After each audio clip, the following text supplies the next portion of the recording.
What is going on there, guys? CG Gaming here, back with another Fortnite video. In today's video I'm going to go over the best way that I found to practice editing in real game situations, which is going to get you some insane results. This method absolutely works and it's improved my game a ton, and I guarantee it will do the same for you. But before we dive into the video, remember to tap that big thumbs up icon just below the video, as it really does help the channel out. And if you're new around here, then make sure to subscribe with notifications turned on so you never miss a video. Nowadays, editing is an essential part of Fortnite's mechanics. It helps you get a kill when someone's hiding in a box and in build fights, plus it helps maneuvering at endgame a lot faster. Since Epic Games released the Fortnite Creative Mode, it seems that everyone's editing skills have massively improved. I was struggling to keep up and I know I needed to improve, so at first I was just jumping in my own map, building a bunch of walls and editing through them. Then I started to use Flea's editing map, which consists of every single editing type that you can imagine, all in a row, so you can improve your general edits, which I highly recommend putting some time into, as this was one of the main methods in improving, especially those double edits. I'll put the map code on the screen now and in the description. You should go check him out. He makes a lot of helpful maps and showcases them on his channel. But the main method I've used to hugely improve my editing skills in real game situations is by playing Turtle Wars. Now you might be asking yourself, what exactly is a Turtle War? And I'm glad you asked. A Turtle War map is a creative mode player made map that usually has a respawn area and one large room where players can battle it out. You're usually supplied with an AR, shotty, and either a deagle or an SMG, along with some kind of heal, either small potions or a slurp.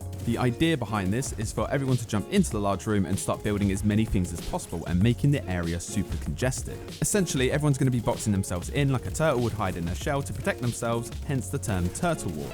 This is an incredible way to practice taking enemy walls and putting up your own, then quickly editing to get a shot in on the other player, or just simply practice protecting yourself by keeping up all your walls while one or a few other players are fighting you, which is a must for scrims if you ever have a go at them or compete in next year's World Cup if there is one. When I first started to play Turtle Wars, I sucked so bad, but after every death or after every game, I would sit there and analyze my gameplay. I would look at why I died, what could I have done differently, and how would I go about changing my thought process in those situations in the future. Next, I would consciously think about those things in the next game and try out different techniques to see if it netted different results. Of course, this is probably overthinking it, and you could just simply keep playing to improve, but I wanted to take the shortest path possible to get better, and by trying out different techniques, you are proactively improving. But please know, this is not a one-night jobby. Depending on your skill level or how quick you are at learning, it could take days, it could take weeks, or it could even take months to see any real improvement. But the important thing is to just keep going with it. Maybe spend half an hour to an hour a day doing Turtle Wars before jumping into pubs, and I guarantee you will start to get used to these turtling up situations and you will see some huge improvements over time. It might even make you realize that you need to adjust your sensitivity. It did for me. I used to be a 400 DPI and 0.11 cents kind of guy, and my shots were pretty accurate, but I soon realized even with a big mouse pad I can struggle to make certain edits quick enough, so I bumped it up a bit, and now I'm still at 400 DPI, but my in-game sense is 0.15. Yeah, it took a while to get used to shotgun fights and I still overshoot from time to time, but my building and editing skills have improved hugely, and that's mainly because I was practicing this sensitivity through Turtle Wars.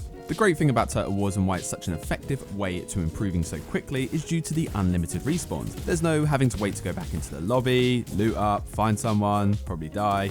You just simply respawn and jump back into the action. This cuts down so much wasted time and just gets you back into the thick of it straight away. There are certain maps that people have created that replicates how scrims work, with a storm timer and one life, so you can practice those sweaty moments, but I personally think that having unlimited respawns and no timer is the best way to practice your editing and improving your aim. Now, how do you go about getting into these Turtle Wars? It's quite easily actually. There are Discords available specifically for people to connect and set up matches, but if you're in a hurry or can't be bothered with all the Discord shenanigans like myself, then you can just jump into Playgrounds with Phil on and set one of the maps to Turtle Wars, and voila, you've got yourself a game ready to go. But there is a drawback to doing it this way. I found that the sessions just won't last that long. People get bored easily and leave, but it's still the quickest way to get into a match, and it's easy and quick to set one up again. This is how I've personally been doing it. As I'm a dad, I can't schedule in to do Turtle Wars at certain times. I have to take any opportunity I have to practice when my daughter's asleep. So if you're like me and you have limited playtime, then go for the playground route. But if you have a bit more free time and want to practice for longer per game, then jump into Discord and get those matches set up. I'll put some Discord links in the description below, so check it out if you want to join one.